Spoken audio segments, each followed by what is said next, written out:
11 people. That's all, 11. We usually have an audience between 20 and 30. Some of them join through Facebook and some of the other streaming mechanisms. So I see.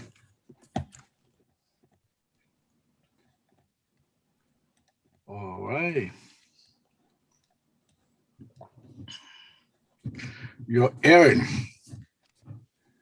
All right, I think we should be good to get started here. You guys have any other questions before we get started? All right. Well, with that, I will get our presentation going for tonight. All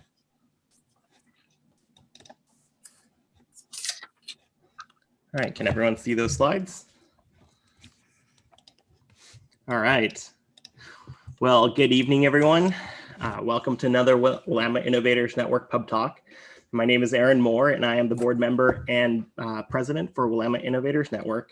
If this is your first Pub Talk, Willamette Innovators Network is a nonprofit member-supported organization dedicated to the innovation and entrepreneurship throughout the Willamette Valley in Oregon. Our events are usually designed to bring people together for an evening of education and networking. Of course, these are virtual now. We are looking forward to getting back to in-person events in the future. And our Pub Talk series focuses on providing insight into technologies and innovations, as well as kind of educational content geared towards our audience, which are entrepreneurs, innovators, business owners, and students. So with that said, we have a really interesting Pub Talk tonight that I'm looking forward to. Before we get started, I'd like to remind everyone that our Pub Talks are broadcast live to a couple social media channels and will be recorded. And that recording will be made available probably about a week after this event tonight. To get started, I'd like to acknowledge and give a special thanks to our sponsors, Oregon State University, including the Advantage Accelerator, the Research Office, College of Engineering and Ag, Eva Shesky and Elliott, Corvallis-Benton County EDO, Oregon State Credit Union, HP Inc., Ramsey Fab, and Town and Country Realty. If you're interested in becoming a supporting member or a sponsor, please check us out online at willametteinnovators.com. It is through our sponsors and our members that let us put on these events, and we really appreciate everyone's support. So without further ado, I'd like to load this slide that doesn't load.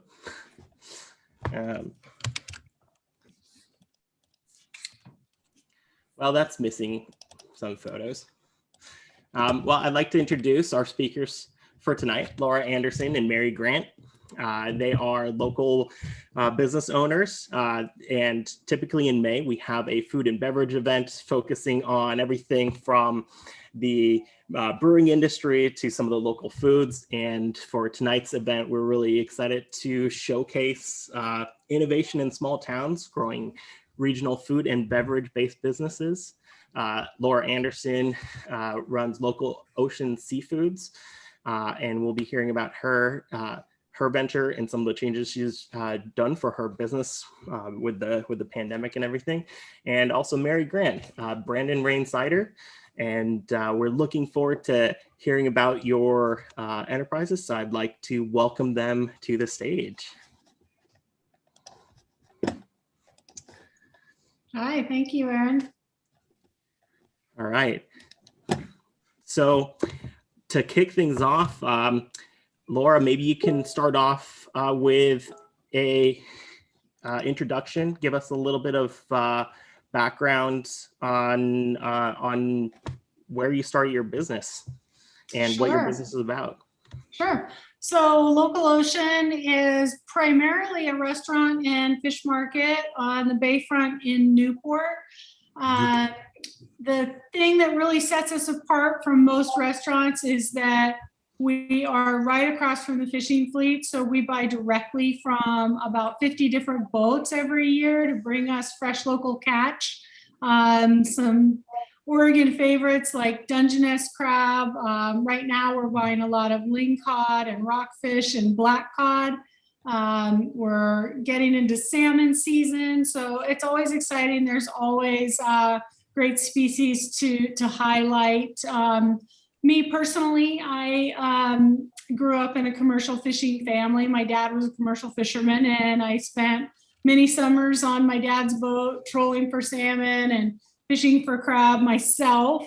I didn't have an interest in wanting to take over the family business in the harvesting side, but I guess I was kind of surprised to find myself after my younger years of college and travel to and working in a lot of restaurants going through college to come back and find that I would be opening a seafood restaurant. And that was 16 years ago now. And we've been through a lot of changes. We'll probably talk about some of those, some of the more recent ones with COVID, but that's kind of the snapshot of the local ocean business. Mary, so Band and Rain also stems from a family background in growing, right? Yeah, my husband's family, I married into it, and my husband's family, his father is farming right now. His father's third generation cranberry farmer. And part of the reason we started our cidery is to find more of a use for cranberries because, you know, the small farmer is not making any money anymore. And so we're like, how do we use more cranberries and make more use of our farm that's here, and kind of stemmed our signature cranberry apple cider. So how long ago did you start your cider business? We launched the business in fall 2016. Okay. Just as a production cidery, meaning just making the cider, you know, not a facility or anything to drink at or anything like that. And then we ironically launched our tap room in June of this year. Okay. So you guys have both kind of this interesting kind of background of kind of collecting the local resources to make your product, which I find really interesting. Can you both share a little bit about the importance of sourcing locally and some of the challenges maybe that you guys also see as in that farming market? Mary, you specifically mentioned some of the challenges as a local farmer. Can you speak a little bit more about locally sourcing and benefits, but also some of the challenges associated with that? Yeah, some of the biggest challenges I have had is freezing and storing produce, because there is no freezer space within about 2.5, 3 hour drive from here, which I was shocked to find out. So I always keep telling, hey, anybody want to make some money, open a giant freezer space in the Southern Oregon coast, because there's so much fishing and everything going on. I just assumed I'd be easily be able to find freezer space, but the closest I could find was in Eugene. Laura, same question to you. Kind of, you're obviously gathering locally from the fishermen there and creating your products. Can you talk a little bit about sourcing locally versus some of the alternatives and what you've gone through? Yeah, I mean, for me, Aaron, there was just really no question that we would source locally. And I think it's just because, like, why would we import? We have, in my opinion, the best seafood on the planet right here off of the Oregon coast. So the idea of importing seafood to the Oregon coast just made no sense to me whatsoever. Granted, I'm a little bit biased. I grew up in a fishing family, but I grew up eating lingcod for dinner several nights a week and not realizing how valuable this resource was. I thought it was just poor people's food, that we ate seafood all the time, and salmon and halibut and the like. It wasn't until I went off to college and got out of my small town that I realized, wow, people like all over the world really value this stuff. And so the idea of having a business that really showcased that for our community of fishers, to be a showcase for that and a place of pride, was really important. And now that I've seen the impact that has on customers, like, they just love the connection that they feel when they know that they're eating something that's from this place. And the story just adds so much value. And whether it's produce or seafood or fruits or what have you, I think the movement to really embrace our local food shed and our local food culture has been a really positive one for businesses like mine. Now, it has its downsides. One example, we had a really poor crab season this year. It was just a low production year, and being able to source crab at our normal price point is just not possible. We're pushing historical high prices on what's already a premium item. And if you saw my product mix of my menu, 4 out of the top 5 items are crab items. So this puts us in a precarious position because we can't just substitute with something imported. We can't, well, we could, but it would go against our brand. It would go against our promise that we have and what our brand stands for. So we have to be able to ebb and flow with natural fluctuations of not just season, but also fluctuations in the marketplace. And it limits our ability to substitute if there's a shortage or if there's, something that affects the supply. So how are you coping with that challenge? Do you change your menus, or do you have to adjust pricing because of that? What are some of the things that you do to deal with that? Yeah, if it's a short-term price pinch, I'll often just absorb it in the short term to try to keep pricing smooth. But in this case, we know this crab price, for example, is going to be here to stay for the year. So we will increase prices. We'll be pushing our crab sandwich up and over $20, which is just for us, that's a big deal. We're in a small town. We have a lot of locals that come here that are going to feel a little bit offended by that. So we also have to be able to provide other items. So for us, for example, shrimp is one of my favorite shellfish, and it's a quarter of the price of crab meat right now, and it can make a wonderful sandwich too. So we won't pull the crab items. People come far and wide just to eat crab, and they'll pay whatever the market price needs to be. But we also want to make sure that we have items that are everyday values for people who are just business people who want to go out to lunch, a couple times a week. Mary, you mentioned that you're looking at freezing the fruit. What can you tell us a little bit more about? Do you source anything outside of your own farms to make your ciders, or do you guys produce everything that you make? Yeah, we source all over the place, anything from our farm to our county to, all over, meaning in Washington and Oregon. So there's some fruit, we get from like Southern Washington, and then some we get right outside their front door.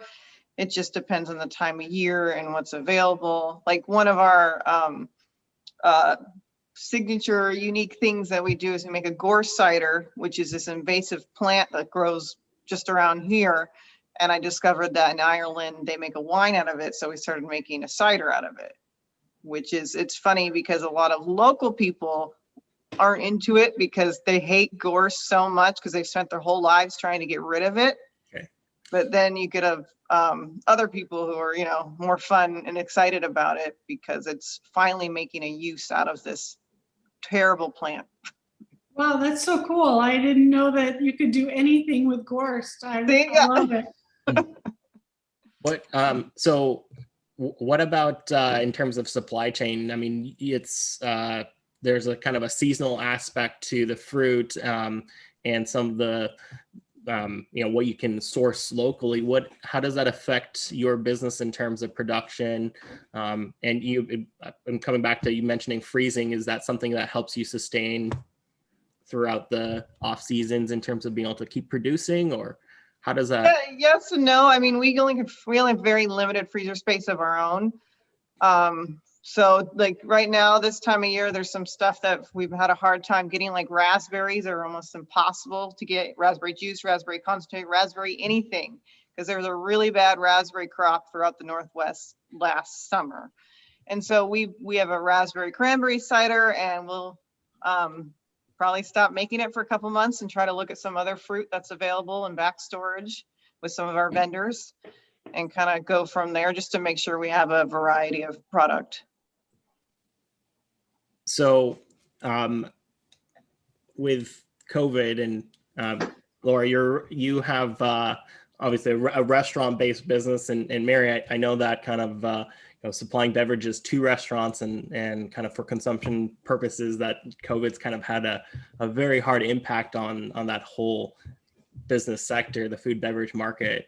Can you guys speak a little to how that's impacted your business in this last year and a half? Laura, you want to start? Yeah, well, when that first became a reality for us, which was about 14 months ago, there was just a week of total shock and awe and anguish and fear. We had to lay off all of our employees, shut our doors, give away all of our food. We had no idea what to expect. It took like a week just to shut down the restaurant, just from an operational standpoint, because it's a pretty sizable operation that we run. And after that week, I guess I was sitting at my desk. I kept coming into work still. I had, my own little office there all by myself. And I was just feeling like, well, for one thing, we had a lot of fish in our freezer. So we have a large freezer, and we're big proponents of freezing our local inventory so that we have year-round supply of local, and we're not having to bring in Alaskan fresh or something like that. So we're big proponents of frozen. And I was looking at the value of this inventory in my freezer, and it was substantial. And I thought, I got to move this fish. And people still need to eat. They're not going to eat in the restaurant, but they need to eat. And I have dabbled in wholesale in the past. It's not really my thing. I'd rather not go back there. And so we decided we wanted to find a way to go direct to consumer in their homes. We knew people were home and they were hungry, and that they maybe don't know how to cook seafood or don't feel confident cooking seafood. So we started, I brought my management team together via Zoom, and we started plotting out what eventually became DocBox, which is a weekly meal kit that people order online and they receive it at a pickup point one day a week. And we didn't miss a beat all year long. We've been running DocBox since April 1st of last year. So we've come a year full circle through forest fires, COVID's ups and downs, ins and outs, everything. DocBox kept going. And it was very popular with our loyal customer base. They not only were wanting to support us, I thought, well, we have a loyal customer base and they're going to want to support us because we were getting this outpouring of love from our customers. But what I didn't realize was how much we were going to be supporting them. Like, they were like, wow, this is like the highlight of my week, is to get my DocBox and to be able to cook a really fancy restaurant quality meal without a lot of effort. All the veggies are chopped, all the sauce is made, and I can basically put this together in a frying pan like the chef does in about 15 minutes. And so we were rocking people's worlds, and it's been a really good experience. It was kind of one of those things that we had talked about doing for a long time, but it was the time came just to do it. And a lot of restaurants have shifted into meal kits as a survival strategy from the pandemic. And I think customers, they love it. It's something it's simple. It makes them feel like they've got something figured out for those couple days a week. So even though the restaurant has been through a series of rolling, opening, and closing, we still are doing DocBox every week. That's quite the pivot. For sure. Mary, you mentioned that you had opened Tap House about a year before the pandemic? No, this year. Oh, this year. Okay. June, yeah. Okay. June 2020. Okay. Okay. Talk us through kind of some of the COVID challenges and what you've seen in this last year and a half. Well, one weird, I guess, kind of a challenge, but odd thing is, we have nothing to measure it to. We'd have nothing to compare anything to. And so it's been really hard to kind of say, like, hey, was this tap room a good idea or a bad idea? Or what are we supposed to do here? And what are the good numbers? And what are we supposed to make for profit? And all the new stuff you would learn of opening a tap room. I mean, we've never bought bar stools. We have this beautiful bar that we made that's like this giant old growth Douglas fir from like 350-year-old file-killed wood. Never bought a bar stool. So no one's ever been able to sit at this bar. And so you get weird issues where when we're just opening, we almost bought bar stools. Then we're like, oh, I don't think people can sit at a bar for a while. I guess we'll set that aside. And so it's been very confusing. It's like I said, it's just everything. We have nothing to compare it to and figuring it all out. We're lucky though, where we still like when a place, we distribute our cider throughout the entire state. So for example, Coos County was closed down for about 12 weeks, more recently in 2021. They were extreme red, 12 weeks, no one inside, like super bad. Mhm. But luckily we could ship a ton of stuff up to Eugene and Portland, which we're opening up at that time. So that helped balance us out, you know. Okay. So we're lucky where half our business is the tap room, the other half is production throughout the whole state. So if one is flopping, the other one does a little better, you know, kind of back and forth. Are you supplying through the distributors to restaurants or through where are you distributing your beverages? I mean, we send it all up to our distributor and they handle it, a good chunk of it, but most of it is, you know, restaurants, growler filled places, things like that. And we're also lucky where we aren't a restaurant, meaning we just are a tap room. We just have our beverages there. So when we've had to shut down and when stuff's been super slow, we don't have a lot of waste. Okay. So, and we don't have big staff. So it's one of those things we all just slow down and we stop. It's just, you know, me and my family kind of thing. And then now things are picking up a little bit more and we finally have some more regular staff at the tap room. But once again, there's not a lot of waste that we have to worry about if, you know, when we shut down or if we shut down again. So speaking of that kind of cyclical nature of the opening and shutting down, you're mentioning, Mary, that you guys are able to kind of conserve your product. It has a long enough shelf life to be able to handle that, or are you changing your production to kind of match what that demand is? A little bit of both. Cider is like wine. It can age, unlike beer where, you know, you don't want old beer. But cider, if kept appropriately, it can age well. In the beginning of the pandemic, we had stuff sitting in tanks longer than normal, and it did slightly change the flavor profile. It's not necessarily making it bad or good. It just changes it, which I didn't love because, you know, you want something to be the same every time. But luckily we could still use it because it didn't go bad, where a lot of our friends in the brewing world had to dump tons of beer, which was, you know, we actually had to dump a little bit, but nothing compared to what the breweries had to do.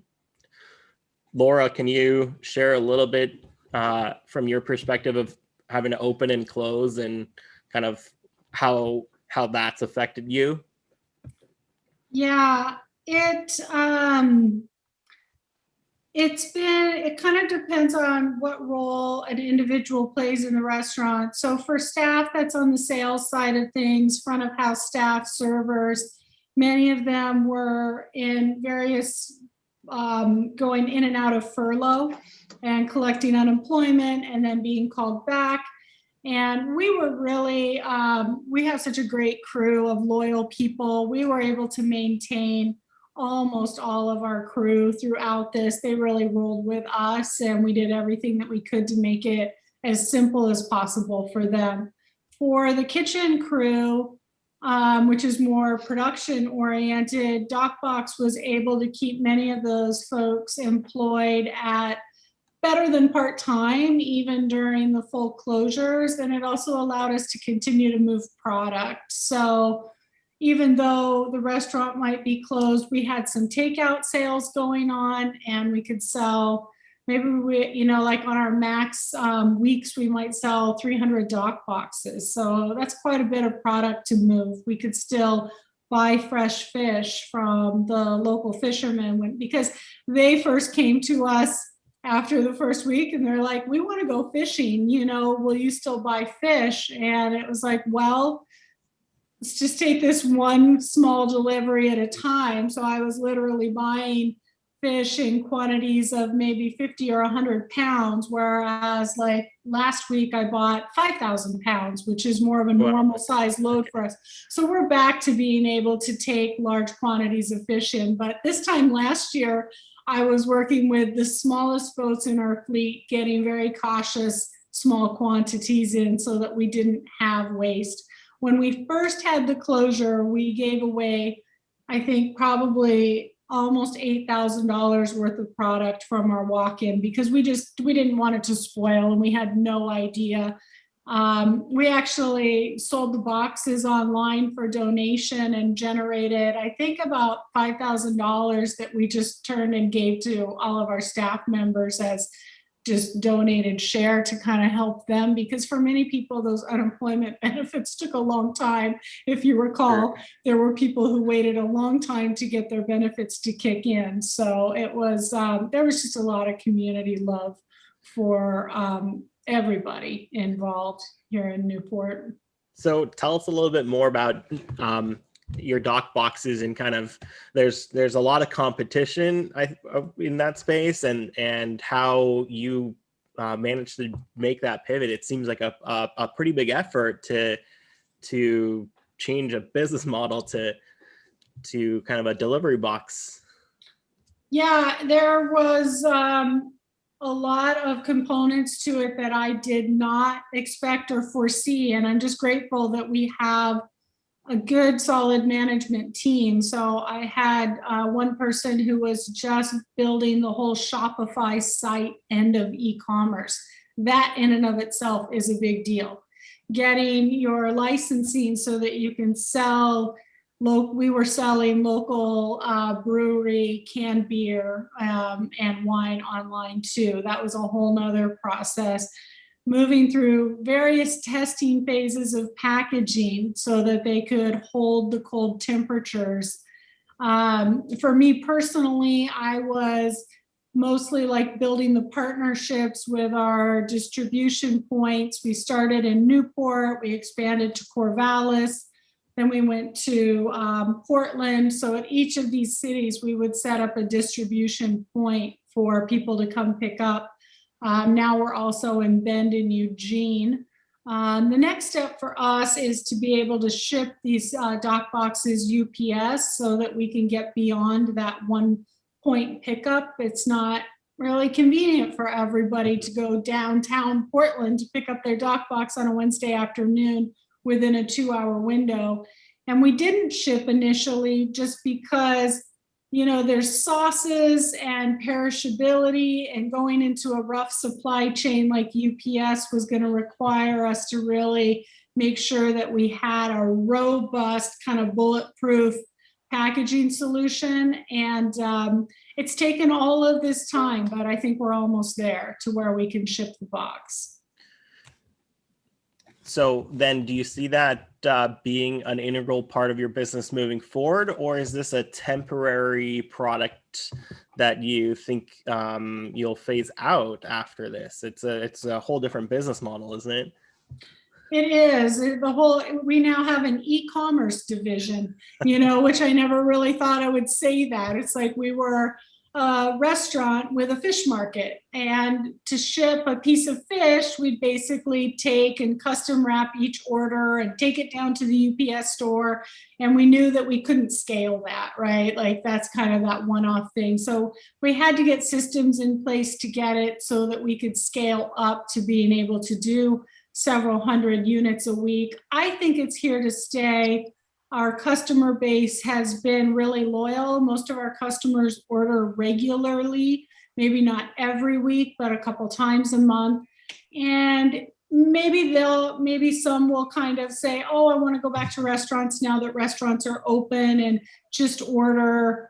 Maybe I'll do it for special occasions. But with the UPS drop shipping, we'll be able to expand our market to at least the 9 Western states very easily. So we'll have more market reach, and we're also going to add in more options for just buying fillets. So if you just want to buy a freezer pack of salmon fillets or lingcod fillets, the direct-to-consumer market generally for seafood businesses and small businesses like mine has had incredible growth throughout the pandemic. So it says to me that consumers are, changing how they want to source their products too. And while there's always going to be the Safeways and the Albertsons that are going to be where the bulk of the product is going to go for retail distribution, I think there's a lot of room for small direct-to-consumer businesses like mine. Awesome. Mary, where do you see your business going as the kind of I wouldn't say pandemic is ending, but as people are starting to open back up, where do you see your business kind of going in the next couple months and maybe next couple years? Well, we are, as of this month, we're slowly moving into a new production space, which is right next to our tap room, which is much larger. So we can finally expand. Currently, we're on our farm, which is down a dead-end road, down a rural gravel road. So shipping and getting stuff in and out is a real pain. So a big part of us moving is everything's much easier and much more accessible. So we can consider packaging, because she's talking about, mailing, doing stuff. We have zero packaging, meaning bottles or cans, because in order to do that, you either need your own bottling line, which costs like $1 trillion, or you have, most people do our size, do mobile canning and bottling, but then you need a giant truck to be able to turn around on your property, which we are not able to do.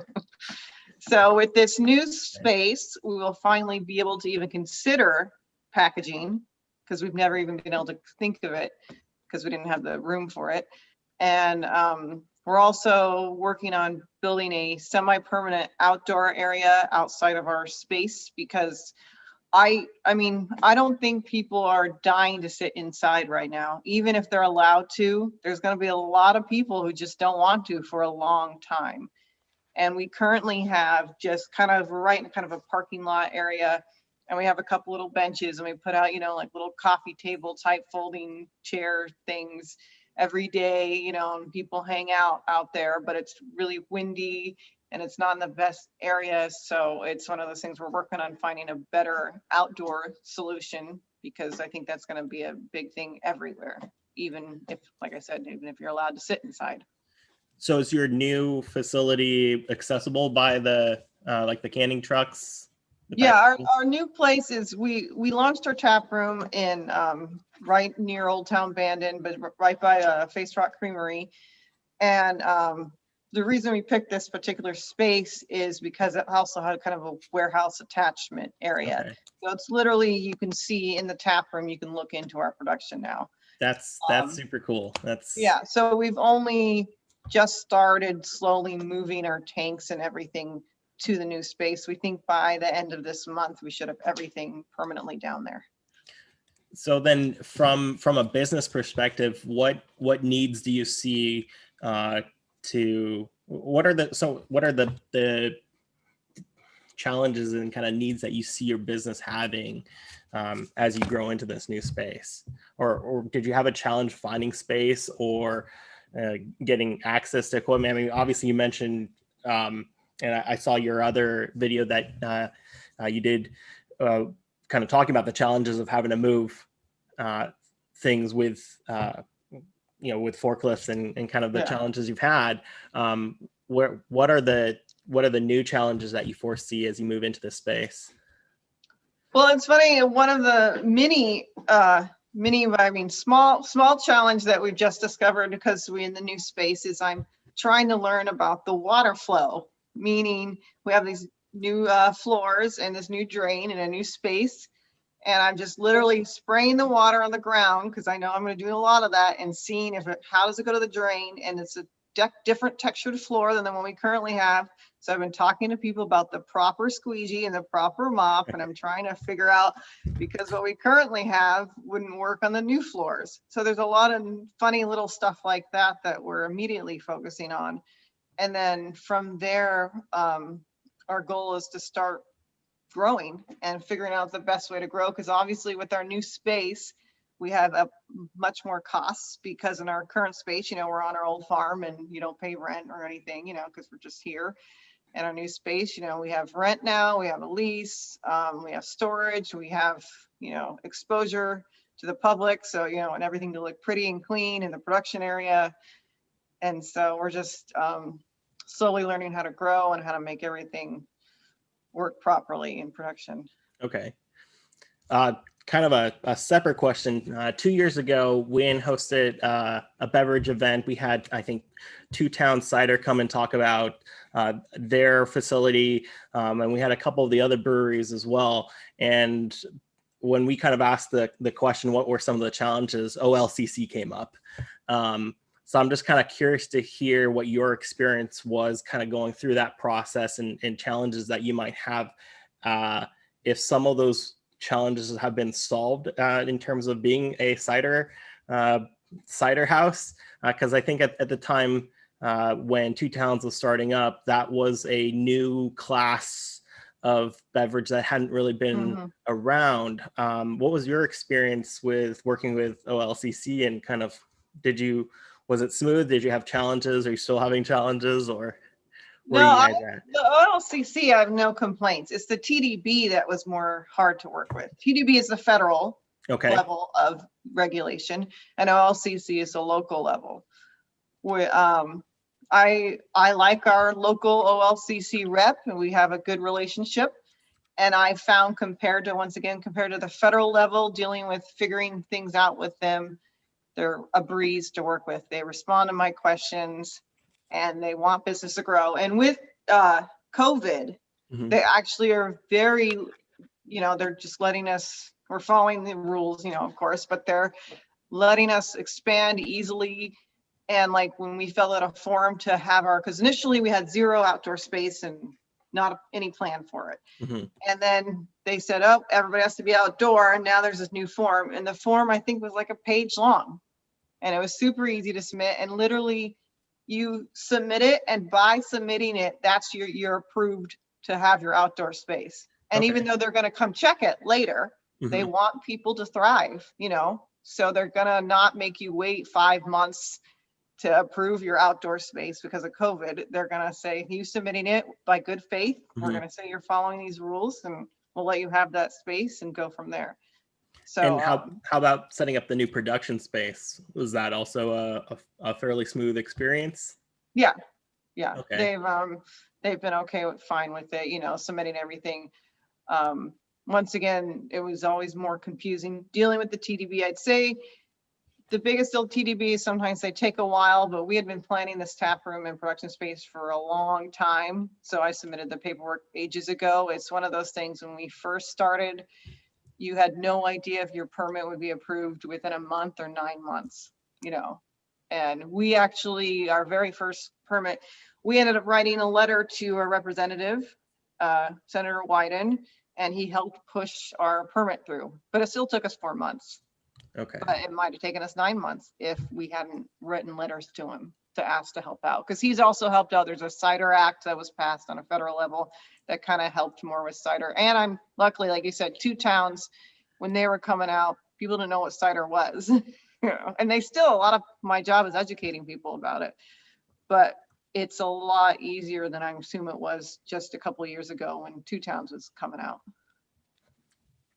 Laura, how do you have, I'm curious to hear about some of your challenges and kind of where you see your business adapting as you guys move forward. Are there changes that you are seeing needing to happen to accommodate this new division of your business? Yeah.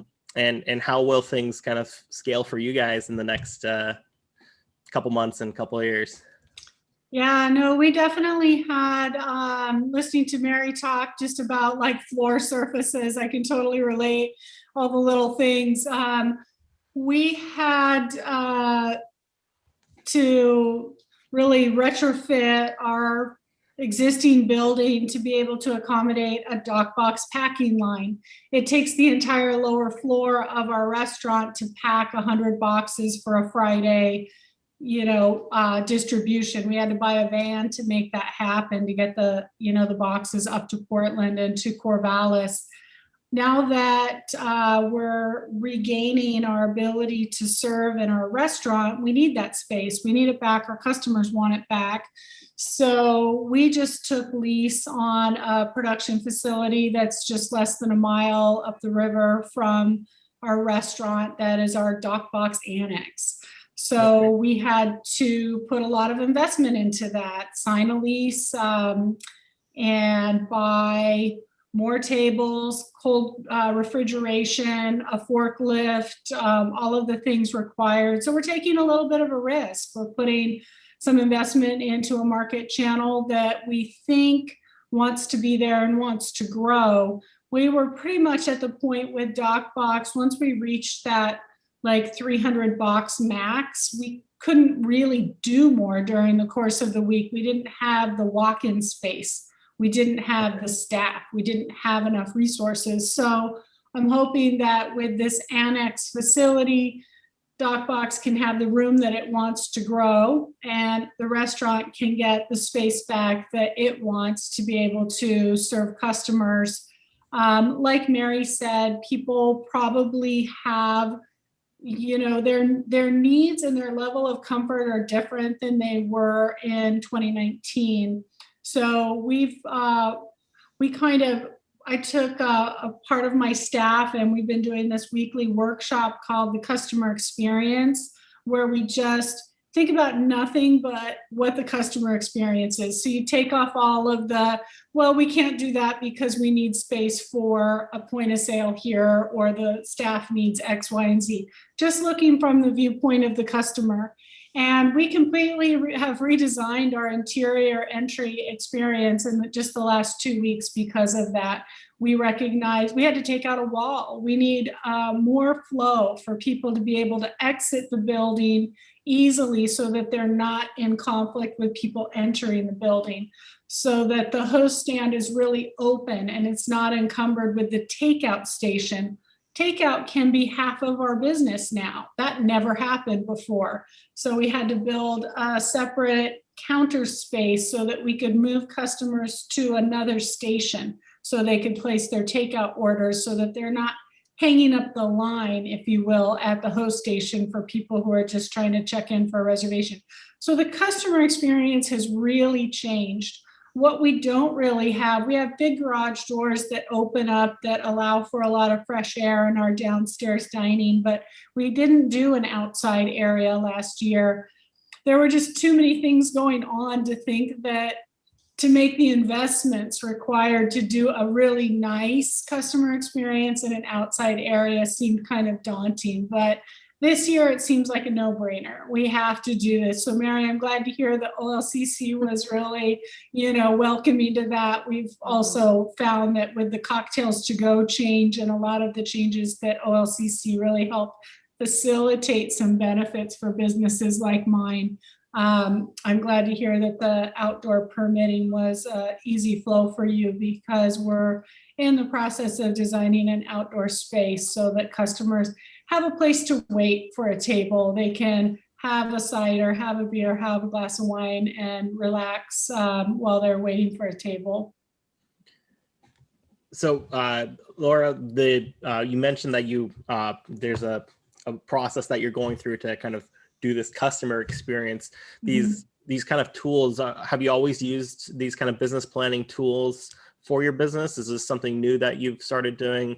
Can you share just a little? Sure.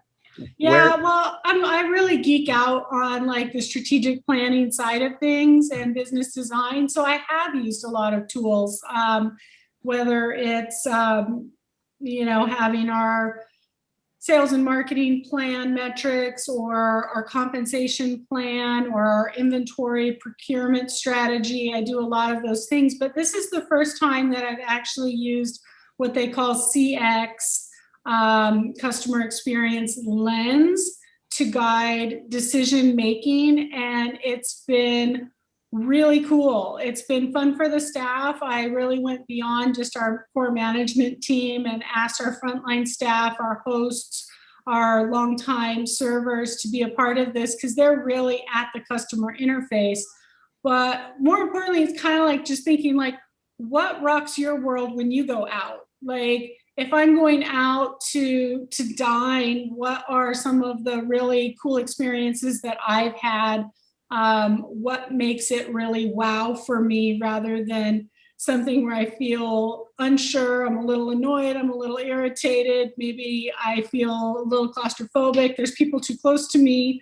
So really looking at it as if you were the customer and you wanted to be wowed, what does that look like for you? And we found that because our business model, our new channels changed things so much, we had a point of entry that worked really well for people coming in to dine in. You could get on a wait list, you could get a reservation, you could check in for a reservation.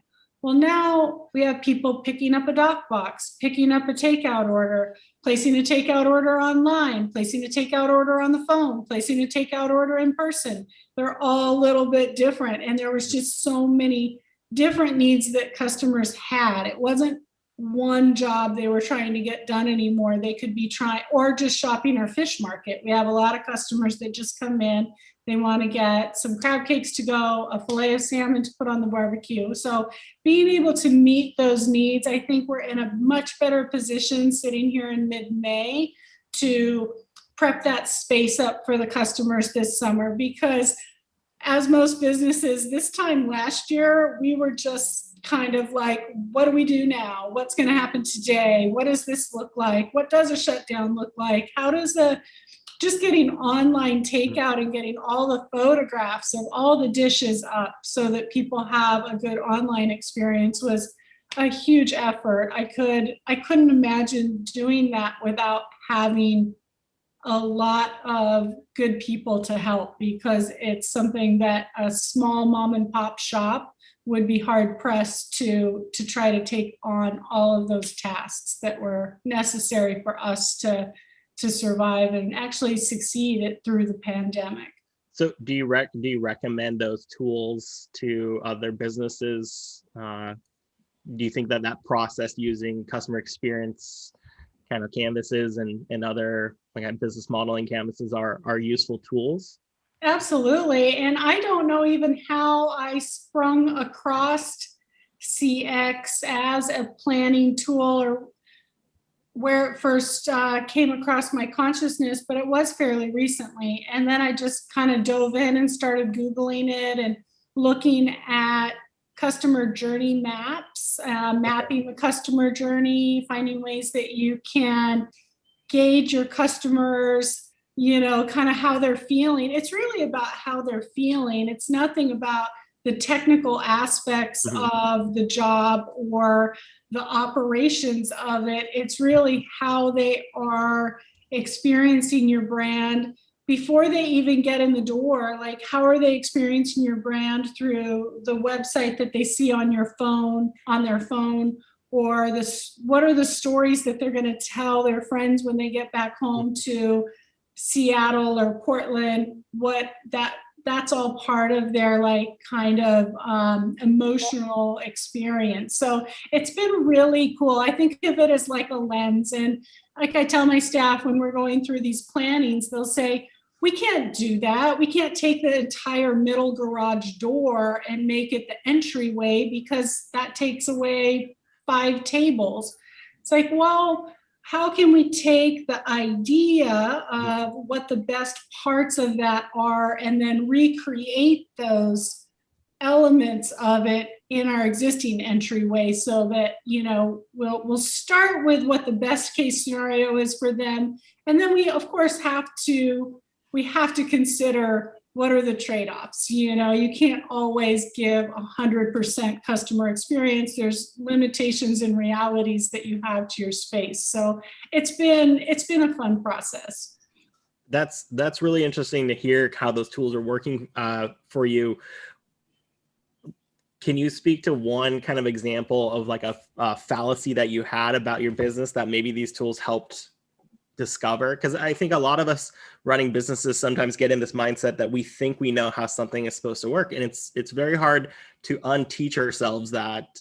And it sounds like you had maybe one or more of those moments working through even just that customer experience. Is there something you can share with respect to that? Yeah, well, I think that we do have a tendency, as you say, Aaron, to we convince ourselves that what's good for us is also good for our customers. So one example is in our previous configuration of 2019, we had built this big, beautiful host stand. It has boards on it from a fishing boat. It has copper on it and this beautiful metallic tile, kind of like Mary was talking about. You put a lot of pride into these beautiful showcase pieces that you love so much.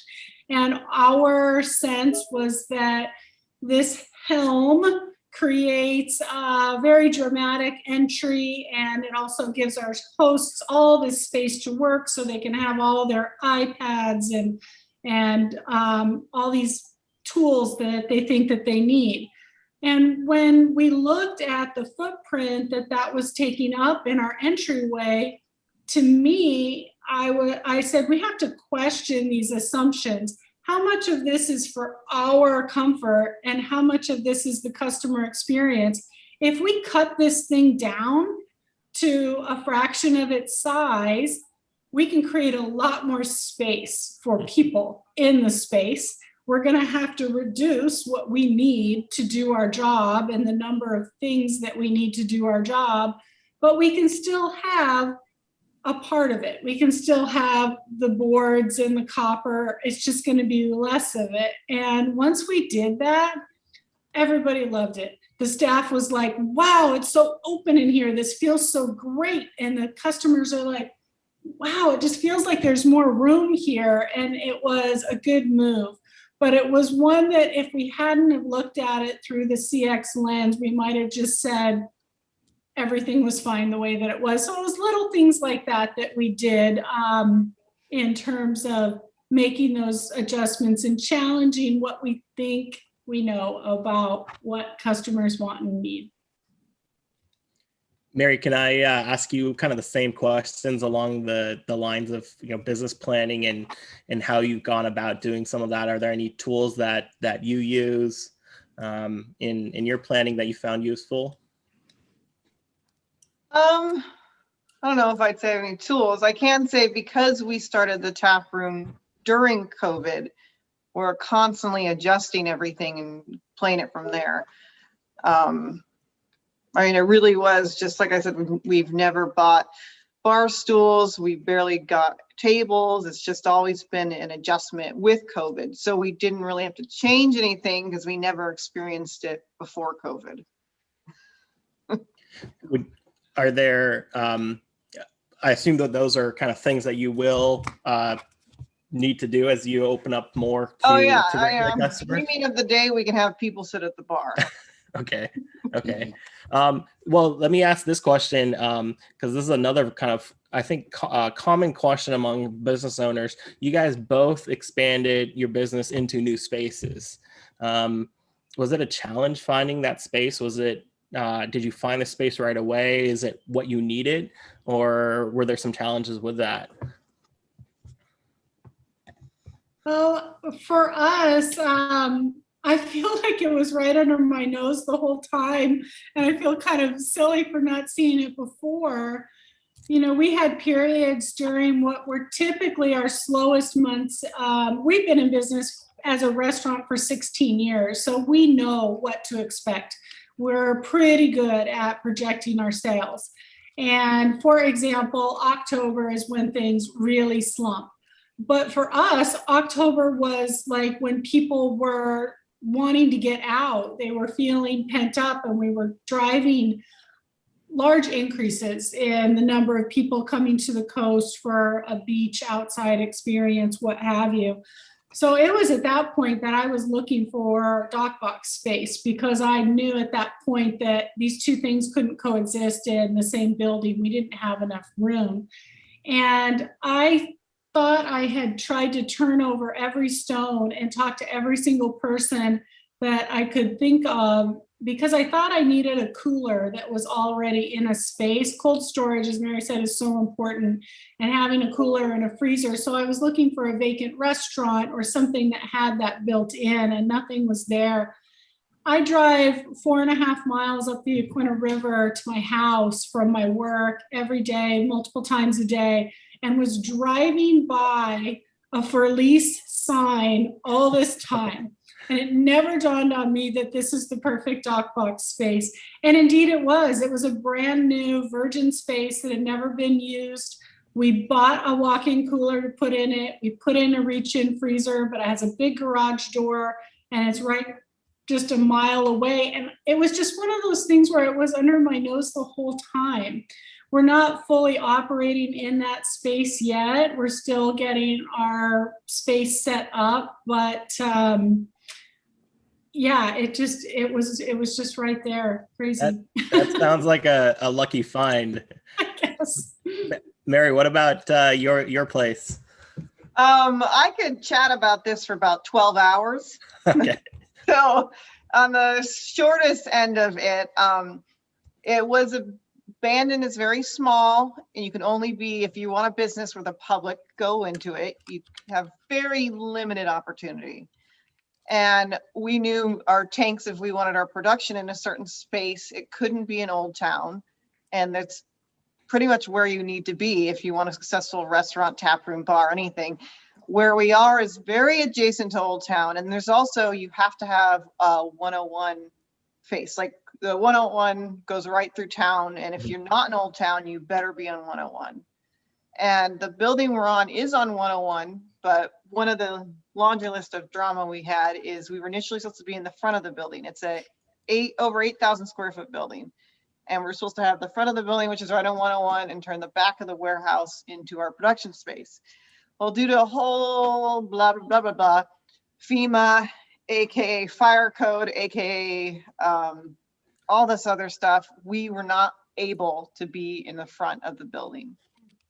And so we ended up having to take our big warehouse and splitting it in half and turning half of it into a tap room and the other half being our production space, which limited our growth potential, as well as the that back warehouse space was just, because we had to be in the back warehouse space, we ended up buying these giant signs to put in the front of the building so people would even know we exist. Where if we didn't have to be in the back, we would have just had a little sign right in front. And so it's been a whole thing. And the FEMA thing is out on the coast, everything's regulated by floodplain and FEMA and sea level. And basically it's an old building. And if we can only invest to fix it up 50% of the value of the building before you have to raise it above sea level, which essentially would be raising this whole building 3 feet taller than it is, which is never going to happen. And then they started talking about the whole fire code. You need to put sprinklers if you have multiple use in the building, which would cost another $1 billion, which would screw the FEMA level. So then you can't do it. And so it's a constant, it was a constant battle. I mean, everything's settled now. We wish the space we were in was bigger, the production space, because once again, there's not as much room to grow. And the building is from the 40s, but the warehouse we're in is like from the 70s.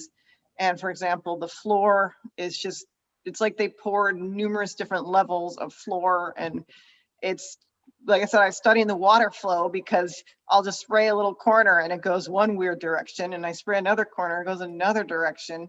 So this, but this was the only building in the entire town. I think we could have had a tap room and production area.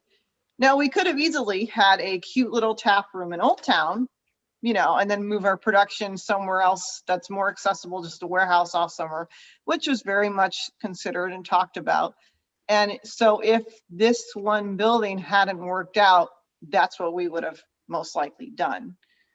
But once again, any place we went into, we had to deal with the whole FEMA issues, because there's a lot of old towns and interesting buildings out where we are, but they are just run down, and the amount of cost to get it up to level of where you have to be blows the budget every time.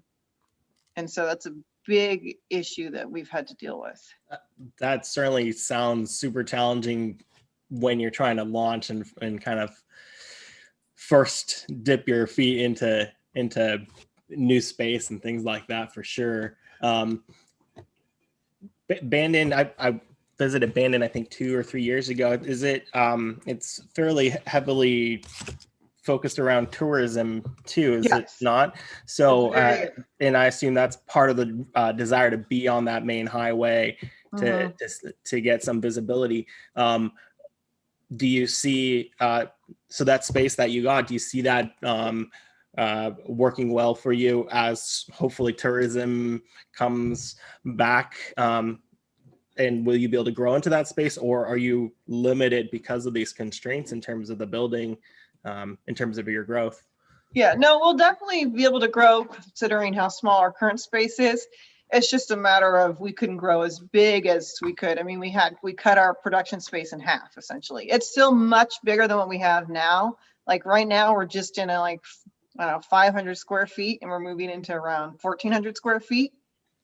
But we could have moved into 2,800 square feet, you know. And so now our, we weren't able to do that. But it's definitely, I mean, everything from now, we're trying to debate. We have one window into the tap room, and we've noticed it has kind of a glare on it. And so people can't tell what's happening inside. And now we're trying to figure out, how do we put something on that window so people can see how much fun we're having inside?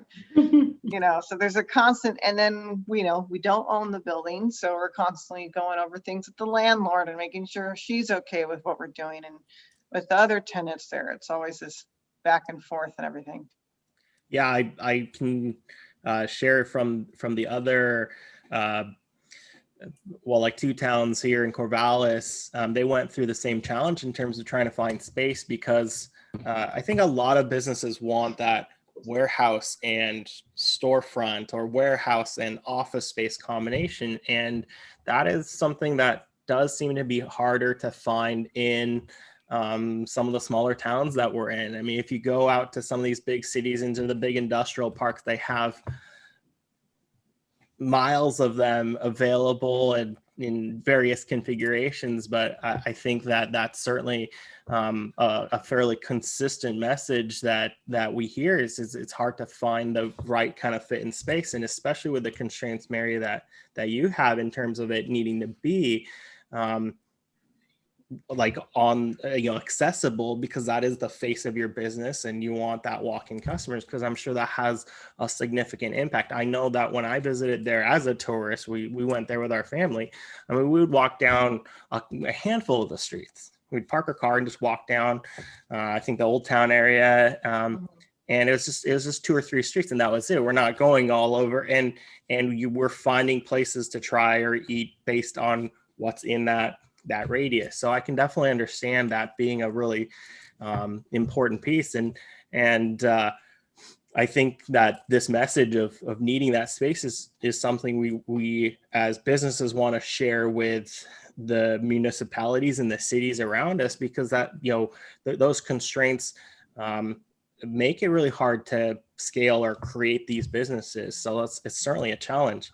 On that note, do you have any suggestions or advice for other entrepreneurs, you know, based on your experiences? You know, some of the struggles that would you wish someone gave you advice on, or thoughts you have for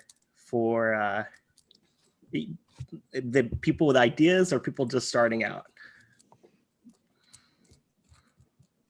Laura? Oh, I'm very slow to give advice on anything. Yeah, you know, I think back to just when we started Local Ocean. It was myself and my business partner at the time. I bought out that business partner about 7 or 8 years ago. And you know, we had no idea what we were doing, quite frankly. He was a fisherman with a little fish market in Florence, which is between Mary and I's businesses. And I had just enough restaurant experience to be a little bit dangerous we just had a vision of wanting to be a showcase for seafood. And so we still, our mission hasn't changed. Our vision hasn't changed. We've gotten better at articulating it, but we just stayed true to it. I made a lot of mistakes. There's probably 100 things that I would have done differently starting up, but we got through it all. And I was able to buy the building that we're in, and that was, a big deal, being able to have that freedom to expand our business and to alter the building in ways that a landlord wouldn't necessarily let you. But it took a long time. It was a lot of year-over-year growth for us early on and just paying down debt. But now I feel like we're on a pretty good stable footing. I look back over the last year, it was hard on everybody. And yet, we had probably as good of a response as a restaurant could, in terms of the challenges that were thrown at us. So, now I just look at the future. I've been doing this for 6 years or 16 years, 16 years. And, I've got other kind of fish I want to fry too. I'm in a feasibility study with an employee ownership firm right now, looking at how we can transition this business to the people that really run it, and kind of allow me to move on into some other kind of dreams that I have for our food systems and for our seafood industry here in Oregon. So it just continues to evolve and change. There's not a shred of advice in there, but that's just my own experience. Well, one thing I can say is what I learned is to avoid investors. And what I mean by that is I had no clue, and I always thought, oh, maybe someone will come along and give us a bunch of money and that'll be so much easier. And I didn't realize, and once again, we have no investors, but I've spoken to people about it who said they could get us investors, but they told us not to as much as you can, because investors want their money back eventually.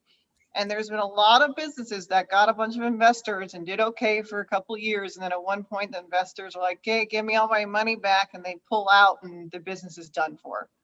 I can't remember the name right now, but there's been a couple cideries I know that this has happened to in the past couple of years.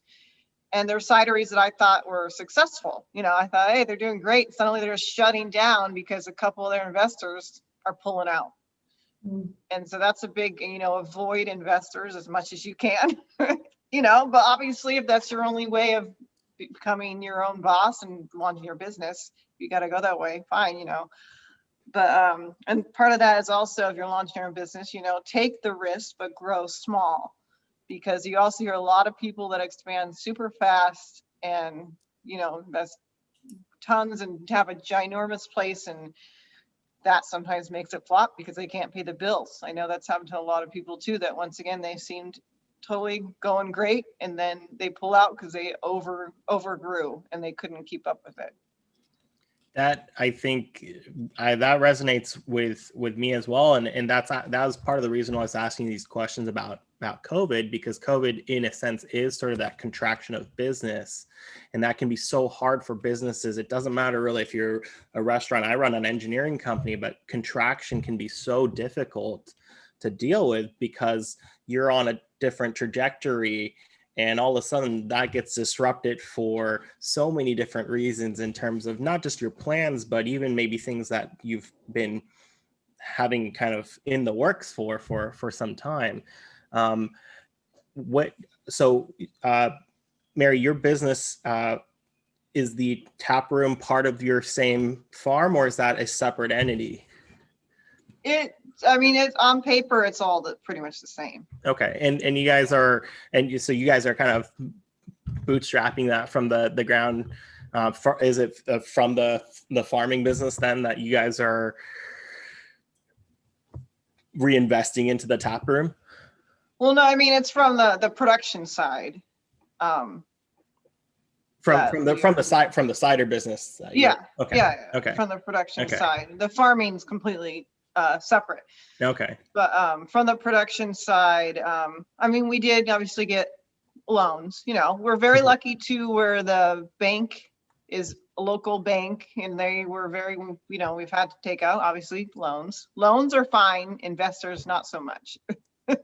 So low interest loans with bankers you trust will work out, hopefully, you know.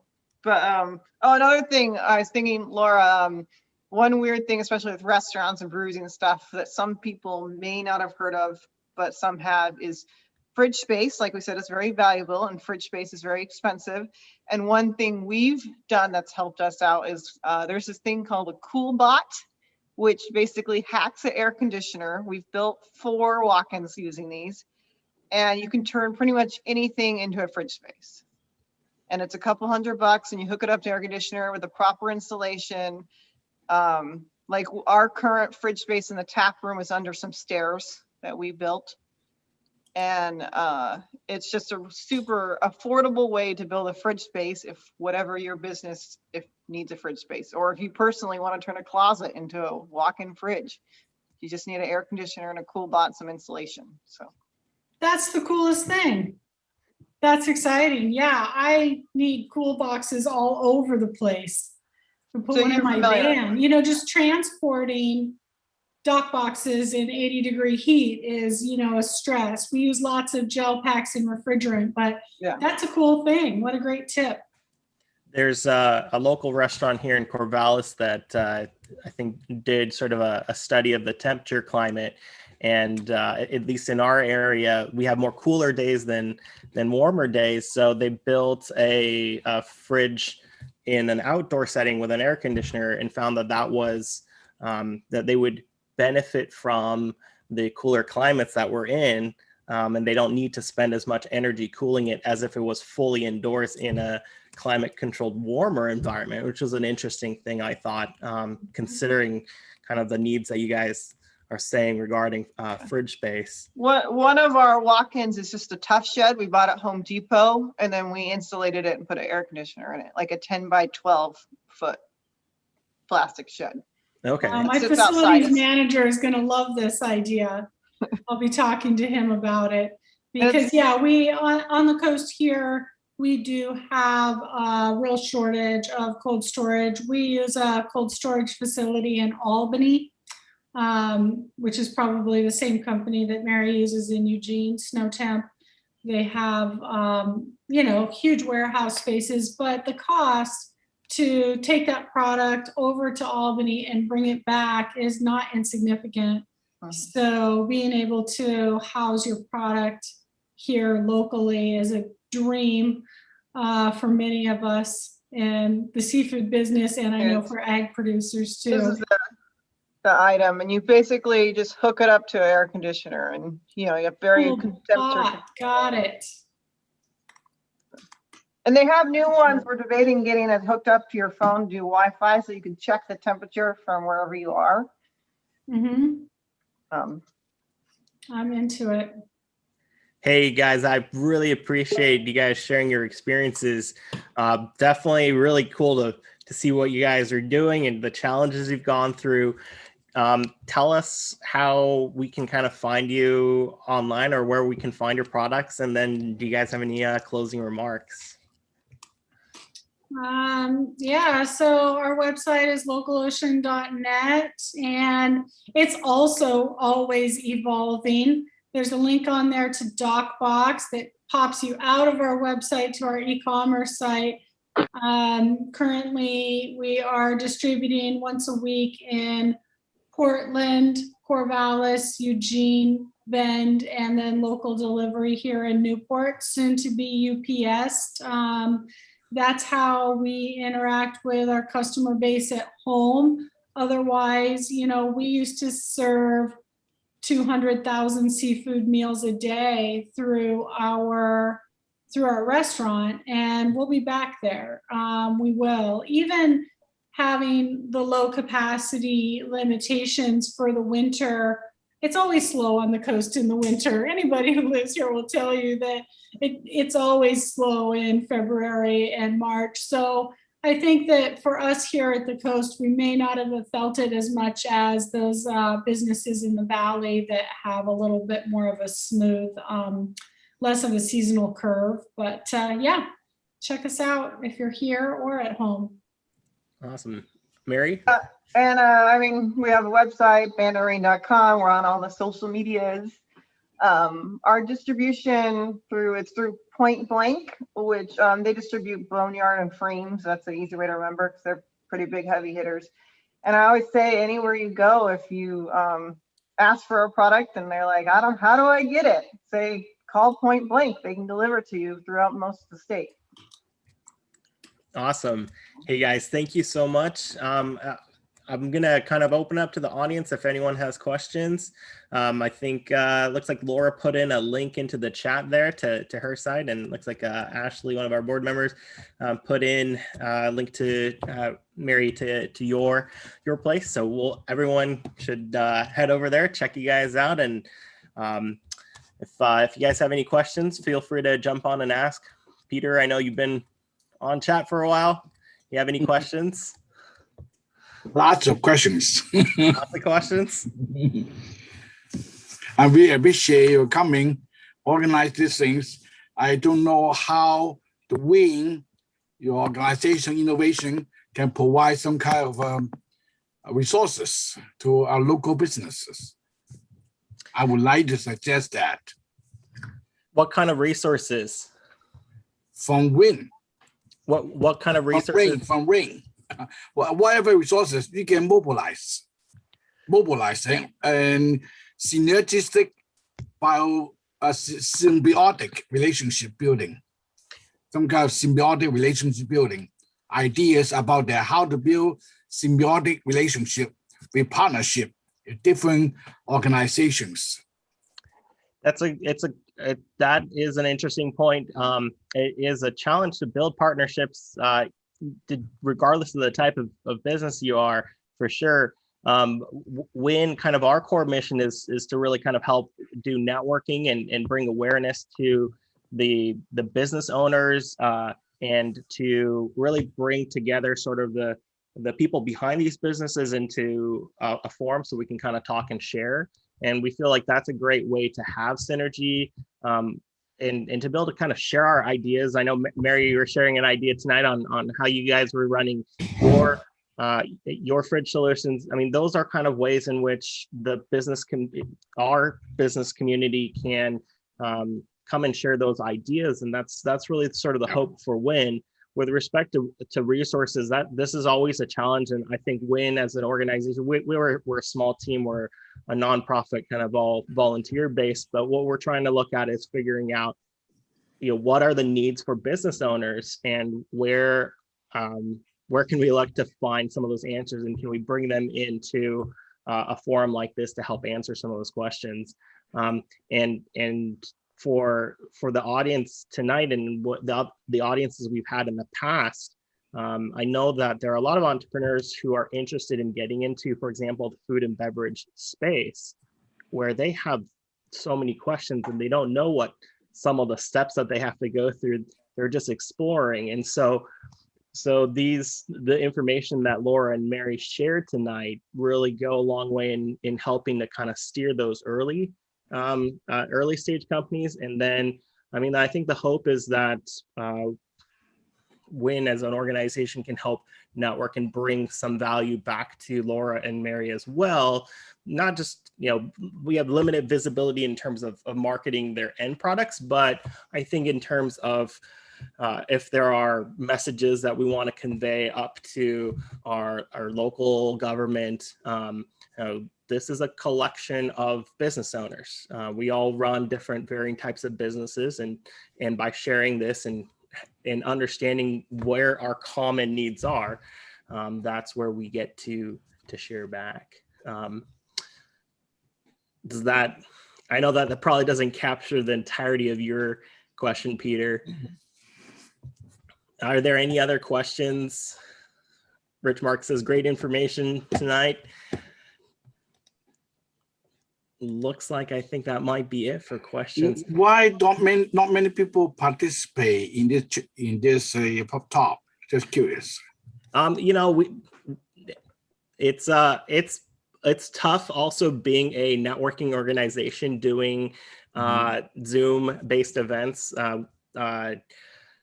Traditionally at this time of year, we usually, like I said, host a food and beverage related event. And in the past, we've had some of our biggest in-person pub talks because there's an opportunity to go try some food and some of the beverages. And I think that when we have that event again in the future, we'd love to invite Laura and Mary to come out to that so that the audience gets an opportunity to meet and discuss in person, but also kind of sample that food. I think a lot of people are zoomed out. There's a lot of other avenues to kind of go explore. And so even though the Zoom audience might be small, these sessions, like I said, do get recorded. And so they become archival, useful resources for the entrepreneurial community to be able to come back to and refer to. And that's something that we're trying to do to be able to share this. I know for example, for myself, I did get to watch both Mary and Laura present about their businesses from another partner organization. And so these video archives provide a way for us to learn about what's going on in the community and discover these other businesses. It just takes a little bit more effort right now because of the pandemic. You have to go actively, I think, look for it. And so we're just trying to continue to do our events and keep the pace going.